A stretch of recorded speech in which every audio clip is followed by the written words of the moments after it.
Yo, what's up, guys? It's NLW here with another episode of the NLW podcast, episode 12, I believe. I could be wrong, but we're going to talk about a lot of things wrestling because this week I watched a lot of wrestling.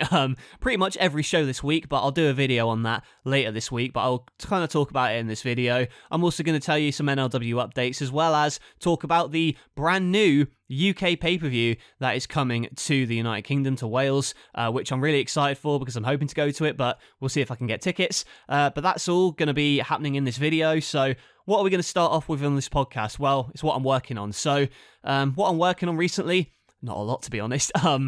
Yesterday actually, or the day before, I filmed Money in the Bank. So, you know, for NLW 24/7, I announced two Money in the Bank matches. It's going to be a women's one and a men's one. So I filmed them both. Really happy with how they came out. They'll be put up early on the Patreon. So I'm hoping to get them edited and get them up like at least a week early or 2 weeks early for the Patreon viewers. And then they'll be uploaded to YouTube in a few weeks' time. So that's exciting stuff. In terms of what other stuff I've been working on, I have been rewriting some stuff. So I've been figuring out what I want to do after WrestleMania because I've got kind of concrete plans for what I want WrestleMania to be. That's going to happen towards the end of the year, and I know pretty much in my head what the storyline's going to be heading into it and what the match card's going to be for that big show, because I want it to be one of my biggest shows that I've ever done. So it's going to be tricky to do, but it'll be an interesting challenge for me. And what I wanted to do as well to kind of get me more motivated, because I have been feeling a little bit of burnt out recently. So what I wanted to do was kind of write a lot of episodes for after WrestleMania, so I know what I'm building towards afterwards. So whatever happens at WrestleMania will happen, and then I've just been kind of writing these shows and what I want the roster to look like, because I don't know, I'm not getting bored with it per se. I'm just, I'm trying to think of ways to keep it fresh, because sometimes I've kind of become complacent with NLW, and sometimes you guys notice that. So what I want to do is really kind of fundamentally change the way that I film NLW and the way that it's kind of presented. I want to get out episodes more regularly, but also have like a faster pace to them, maybe with so it's easier to recap and easier to get into for new fans. So I want to make it more accessible, if you see what I mean. And I'll be honest, I'm wondering whether or not I continue Metal Wrestling after WrestleMania. It's something that will play into the storylines, so it will be unpredictable what happens at WrestleMania, but I don't know if I'm going to maybe end Metal Wrestling. I'm not too sure at the moment. There would be a storyline precedent for it, so it would work within the storyline context. Let's just say by the end of the year, you'll find out whether I've made a decision. I'm not going to make a decision yet. I'm still considering my options, but there is an option for me to start an NXT type show, which I think would be interesting. It would be kind of like a pick-fed style, so I wanted to do that. And I also want to give more attention to NLW Turbo and make more storylines on it for you guys. So there's a bunch of different stuff I'm thinking about just to make the workload a bit easier, because I know in the past I've tended to overstretch myself in terms of what I want to make, making too much, So instead of, the weekly episodes, I feel like people have been digging the exclusive stuff that I've been putting out, and I've really enjoyed kind of coming up with different ideas, like the Cody promo last week. And this week it's going to be, hopefully, the road to NLW Vegas. And at the moment, NLW 103 is scheduled for 2 weeks' time, but that could change to 3 weeks' time, depending on if I've got time to film it. I am planning on filming it either today or tomorrow, so we'll see what happens with that. But yeah, aside from that, not really too much else with NLW updates, but that's just to kind of keep you guys in the loop. NLW 103, I do want to hope to film this week and hopefully get it out in 2 weeks' time, if not the week after. But what we usually move on to now is figure news. So in figure news, not really a lot in terms of new releases that have been kind of announced. Elite 93 was shipped out, and the big story with that is the weird arms on Cesaro. So one of them looks way bigger than the other. I'm not even going to speculate why that is, but he does look jacked. But I did watch MDT's review of the figure, and it makes me more inclined to buy it, especially now that I've got the Kings of Wrestling on Metal Wrestling. I feel like that yellow attire would work really well with the Cassius Ohno figure that I've got. So I think out of all of them, Cesaro's the one I'd want to buy. But the rest of them, I could probably pass on. Like that Seth Rollins, I was looking forward to with the rubber jacket, but after seeing it in motion, it doesn't look too appealing to me, you know. And likewise, there's a couple other ones like Karrion Cross. It's just the same figure with a skirt, you know. Like I think I'll probably wait for that one to go down in price if I do get it. And the other ones, they look okay. Like I do dig the Ricky the Dragon Steamboat figures. I think they look really cool. And there's a bunch of figures that I want to get, but at the moment I'm really trying to kind of limit my spending on wrestling figures because there's only so much space in this room. So I want to make sure that I kind of use the figures I have. And I feel like if I'm not going to use it for NLW, I'm not going to buy it. That's my new kind of mantra. And it hopefully saved me a bit of cash in the long run. And also I've picked up a bunch of wrestling subscriptions, which I'll talk about in a moment. So yeah, wrestling news. We'll move on to wrestling news now because not a lot of figure news really. So yeah, in terms of wrestling news, I can tell you what my personal news is. I've bought a subscription to Impact Plus for the year because I've been trying to get into them. I've rebought a subscription to New Japan World, and I was expecting to watch Windy City Riot, but it turned out actually that you had to order the pay-per-view and it's not going to be put on there for another 2 weeks, which is a shame, but it is what it is. I'll still watch it when it comes out.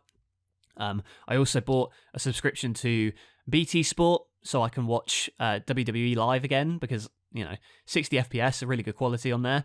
And also the UFC, which I've been trying to get into. And that's not really wrestling news, but I just thought I'd mention it. Like, I have been trying to get into UFC for a while now, but I haven't really had access to it. And I thought, you know, I'll get the subscription for a bit, see how it goes, because I can cancel at any time. It is kind of pricey, but I did want to watch some of the stuff on it.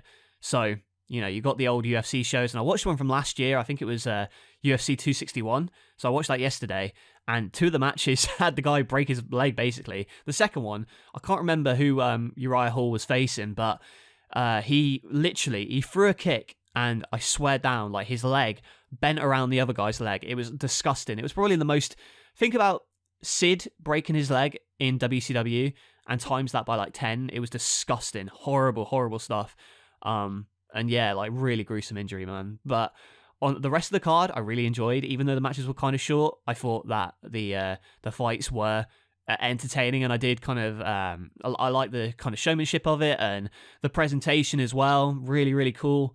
Yeah, like, I've been like a filthy UFC casual for ages. Like, I'll catch a fight here and there, but never really proper get into it. So I'm going to try and go through the back catalogue of the past year to try and catch myself up and hopefully get into that as well as a bunch of other different promotions. Like, this week I watched every single wrestling show, and I'm going to do a video on that this week, actually, where I kind of go through them and kind of do a quick review of each show. So look out for that on probably like Thursday, something like that. So I watched Raw, and I thought that was decent. SmackDown wasn't too good, to be honest. NXT was really good with the Gauntlet. And there was a bunch of other stuff I watched, like NWA Power, I thought was interesting, MLW Fusion, New Japan Strong, like a bunch of wrestling, really. And I've also been watching like stuff like Progress as well. I watched their 10th anniversary show. I've really been trying to get more into wrestling because I feel like I've kind of taken a backseat to it. I stopped watching it for a while, and I missed a lot of cool stuff. And even on Raw and SmackDown, you know, people say that, you know, there's bad stuff about them, but honestly, I found some good stuff to be had with them. And, you know, I want to get my money's worth with this BT thing, so I'll probably be watching them today. And AEW as well. Such great stuff going on there. Like, aside from the weird debut, and that's kind of the main thing that was on my mind when I wanted to do this podcast. I really wanted to talk about Satnam Singh is his name, maybe? I'm not too sure. They did the whole lights out deal for his debut, basically, on Dynamite. Joe and Suzuki had a fantastic match, and, you know, I don't know if I can call that my match of the week, because there was a bunch of matches that I really enjoyed this week, but we had Joe and Suzuki, absolute cracking match, and then at the end of that one, you had this fella, Satnam Singh. He's like 8 foot tall basketball player fella doing he looks like a Wish.com Great Khali, and he's like squeezing the head of Joe, and it just looks a little bit hokey, a little bit silly, but I don't know. It ruined what was a decent Dynamite. But the stuff that he did on Battle of the Belts, I thought was a better way to kind of debut him, if they'd just had that. Likewise, you know, these lights out debuts and these big announcements, I don't know. Oh yeah, man. And Tony Khan talking about bots on Twitter. This dude seems to be losing his mind, but maybe that's why the product is so compelling. Like, maybe it's just because he's just absolutely insane. But yeah, like, he needs someone to handle his PR, because, man, every time he goes on Twitter, someone needs to take his phone away from him. He's insane. You know, say what you will about Vince McMahon, but he's not out here on social media saying all this crazy stuff about bots trying to say bad things about AEW. You know, sometimes you just got to accept that people aren't going to like the product, and that's okay. You know, cater to your audience and don't worry about, I don't know what so-called haters are saying, because they're never going to watch the product, are they? So yeah, I think maybe just tone it back a bit on Twitter, Tony. That's all I'm saying. But you've got a lot of cool stuff in wrestling. Like I said, it's difficult for me to kind of narrow it down because there's so much in the way of good wrestling this week.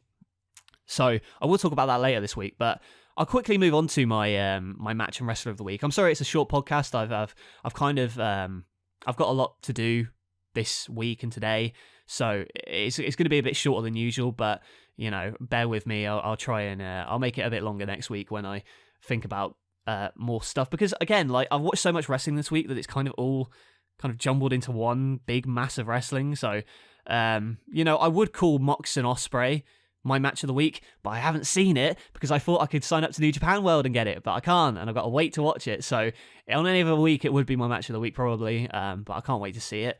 In terms of other stuff that went on, oh man, I don't know. I really enjoyed Hangman versus Adam Cole from Rampage, so maybe I'd give it to that one, but I will say probably Joe versus Suzuki is my match of the week. Just two guys beating the hell out of each other on Dynamite. Really, really cool stuff. Really did enjoy that a lot. And there was other stuff as well. And in terms of my wrestler of the week, again, it's a difficult one because I've watched so much this week. I wouldn't brag actually about that because it makes me seem like a right loser. But yeah, so Joe Suzuki's my match of the week. My wrestler of the week, I'm going to give it to... I mean, it's a tough one, but I think I'm going to have to give it to... You know what? I'll give it to the Creed brothers. I know it's another tag team that are getting wrestler of the week, but if it's a tag team, I'm going to count it. Yeah, the Creed brothers on NXT. Really good performance in that tag team gauntlet. So this is the first time I've watched NXT in a while, and I'll talk about it in the video later this week, but... Yeah, there's a lot of cool characters on it. I'm digging, to be honest. And if you just... Literally, if you switch off your brain, you can enjoy any wrestling. If you don't try and pick holes and logic holes in it, you can really enjoy anything. And that's what I've been trying to do. I've not been trying to look at things as like a critic. I'm just trying to look at things as like a fan. So, yeah, the Creed brothers had a great performance on NXT. I don't know, maybe they should have won the tag team titles, but I feel like that's going to come in the future at some point. But Pretty Deadly did win in the end. But the stars of this match were the Creed brothers. They were doing all sorts of stuff. The crowd was fully behind them. And yeah, really good performance from them. So if you haven't seen it yet, that tag team gauntlet was a lot of fun to watch. So go and check that out. So that's my wrestler and match of the week. And then we'll come on to the final segments of the podcast a little bit earlier than usual. So we've got NLW updates, Patreon shouts-outs, and question of the week. So first of all, we'll go with NLW updates. What's coming out this week on the channel? I don't know. Personally, I'm just trying to get stuff done. So on Monday, you saw Raw Ruthless. That came out. So on Friday, it will be SmackDown Ruthless. This Wednesday, it's going to be a compilation of the best ladder match moments in NLW 24/7, so an OMG moments compilation before Money in the Bank next week. On Saturday, it's going to be an NLW Road to Vegas special where I'll hype up the matches and the segments that are scheduled for NLW 103. So check that out on Saturday. In terms of what's coming up on this channel, I want to release a video where I talk about all the wrestling that I've watched this week. I don't think I'll be able to make it a regular thing though, so it's just kind of a one-off, but I might do like an update follow-up at some point, but that's hopefully coming on Thursday. I've also got a video in the works where I talk about 5 more of my plans that I didn't use or I scrapped for NLW, so a lot of you liked that last video I did where it was 5 unreleased plans from NLW, so I'm going to do 5 more this week. In terms of what other stuff is coming, I don't know, man. I just want to watch a lot of wrestling, to be honest. I want to take a bit of a break because I'm feeling a little bit burnt out, but that's just me. I also want to start filming NLW 103, which hopefully should come out on, if I can check my calendar, because I've got an exact date that I want it on. So, yeah, this Saturday. I'm hoping to get it out by the end of the month, so on the 30th of April, but if it's not then, it'll be on the 7th of May, but 30th of April is the tentative date for NLW 103, and hopefully I might get an episode of Turbo out, but... yeah, we'll see. We'll see with that one. I don't want to overstrain myself, you know? But then we'll go on to the Patreon shouts out before I get to the question of the week. So, I want a big thank you to Clarence Morris III, John, Cringe God, Remy Montoya, Anthony Hill, Brady Babcock, Brandon Furman, Casey Helskull, Cupid, Devin Downlin, Flynn Lambkin, Cameron Joyner, PTW Animations, Ryan McCarthy, ES Productions, Outros World, and Kid Zap. Thank you all for being patrons. If you want to support the channel, head over to Patreon, and for just $1, you can get early access to the Money in the Bank matches actually very soon. So do look out for those in the next couple of days. And also, if you want to support me by buying some merchandise, you can. NLW and Metal merch, link is in the description to the NLW store. And we'll come on to question of the week. So, who have we got this week? Well, I asked a bunch of you on...